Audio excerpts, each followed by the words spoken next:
Santa, Judgment Day, by Zaslona. Merry Christmas, motherfuckers! Here I come! The wind ripped away Square Jaw's yell as he dived from the stealth bomber and into the belly of the Mexican night sky. 2,000 feet below, the lake was a silver puddle, a second moon. SJ hugged his Takana sniper rifle tighter to his chest. He was diving into the moon. A Christmas Eve angel of death. A Wenceslas warrior. Yeehaw! At 800 feet above the villa where Hector Cabello and his cartel leaders were gathered, he pulled the release ring. But before the canopy fully opened, his feet smashed into something solid. His knees jammed into his chest and he was slammed onto his back. For a moment he just lay looking up at the stars while he caught his breath. His legs were bent so far over his head that his knees were touching his ears. The moon swayed as the platform, or whatever it was he had landed on, gently rocked. Absurdly, he thought he could hear the snort of animals and the tinkle of bells. Something warm and sticky stroked his cheek. SJ's heart ramped up to combat speed. He twisted his head and saw a beast from hell. Its stretched head ended in a bulbous muzzle that no doubt contained rows of razor teeth. The top of its head was a mass of frost-covered antennae. SJ tensed as a similar creature nuzzled his arm. Worse, rising from behind the convex horizon of his backside, its nose glowing like a miniature sun, a third creature appeared. Slowly it lowered its muzzle and sniffed at SJ's battle-hardened ass. Specialist Fort Bragg training kicked in.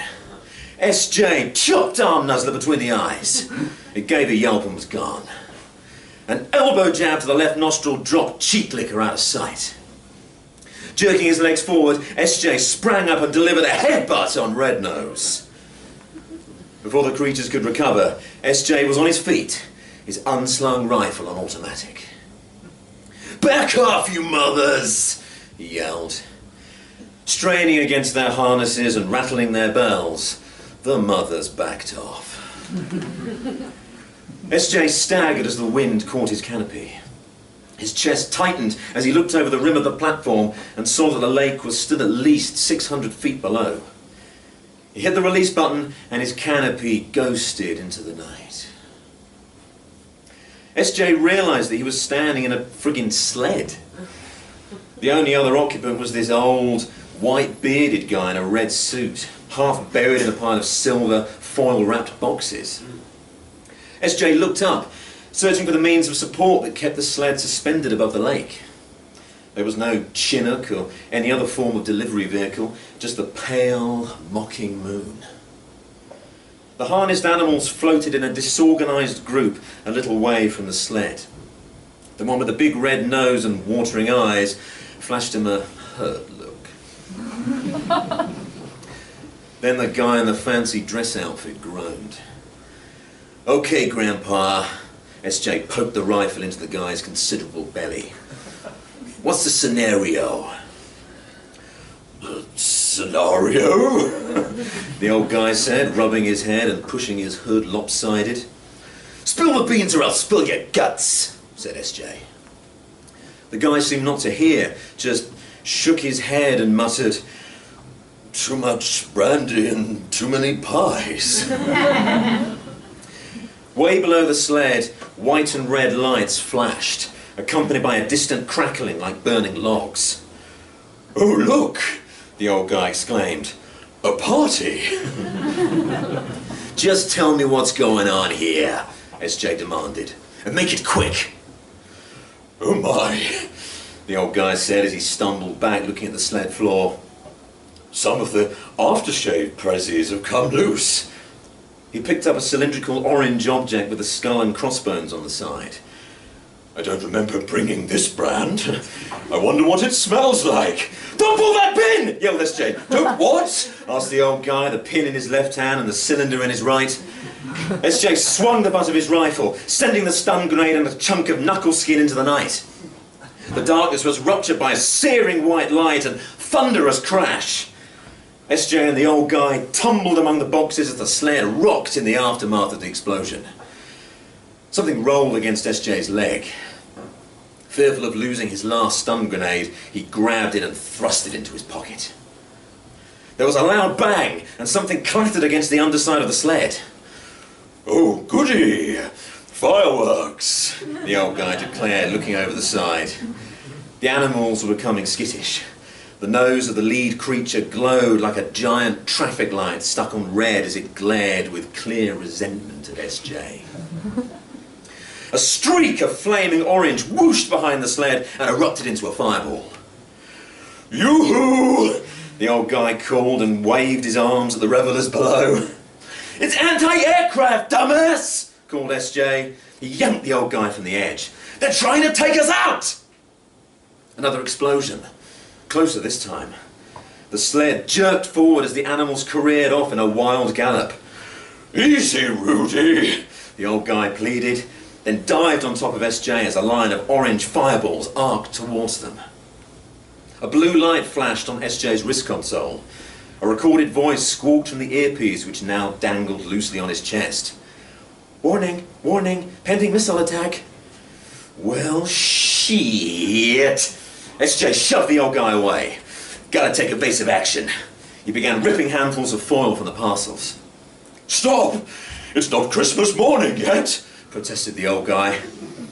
S.J. tore the foil from a particularly large box that was found to contain a life-size inflatable Donald Trump. S.J. threw the shredded foil into the darkness and saw the fiery launch of another missile. Are you mad? The old guy exclaimed. Chaff! S.J. shouted. To confuse their radar! 1,000 lions roared in the night. The sled was almost overturned by the streak of fire that ripped through the skies just meters away. The animals went wild, tugging at their harnesses to the jingle of bells. S.J. brandished his fist at the diminishing glow. Ha! Missed, your mother! The missile turned. Should it be doing that? The old guy asked. S.J. watched in dismay as the missile rushed toward them. God damn it, said S.J. flatly. It must be heat-seeking. But what the frig have we got up here that's hot enough for it to lock onto? He looked at Rudy. Rudy glared back at him.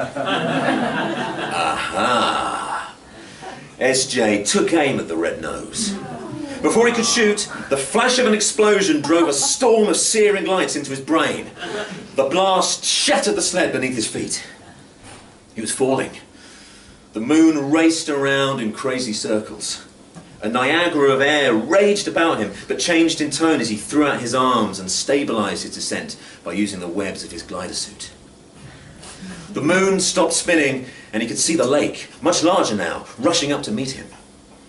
A faintly glowing nugget dropped past, arcing down like a little red meteor.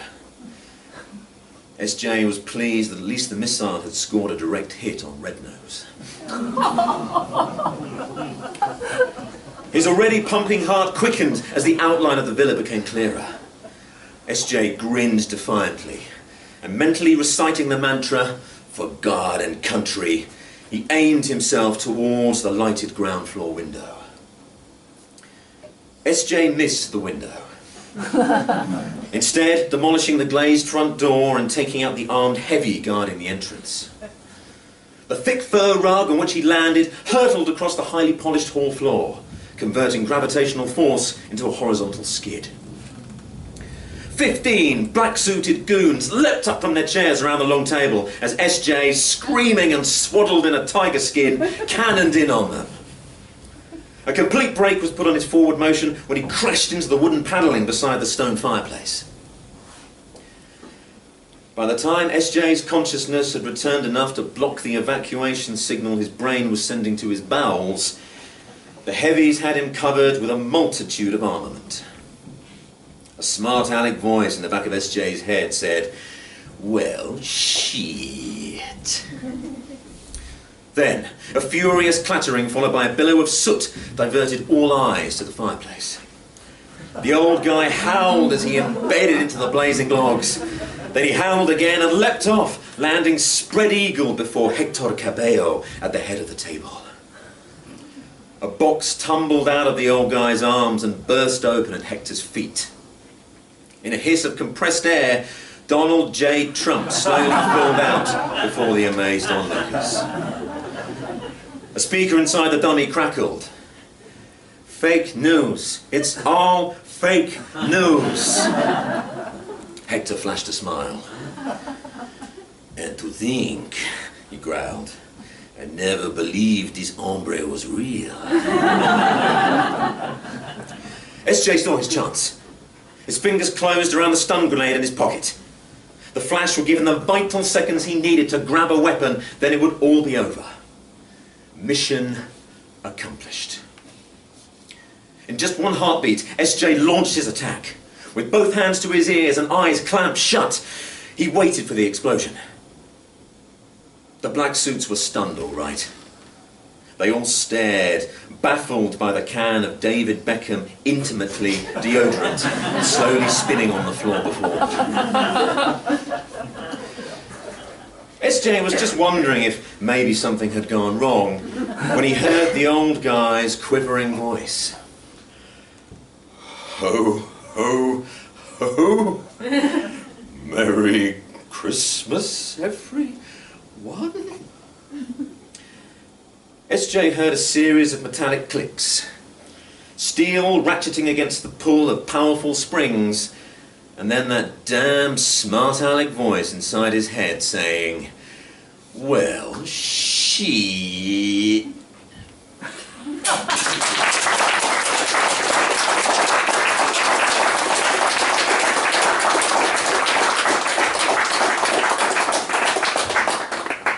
Thank you, Rich.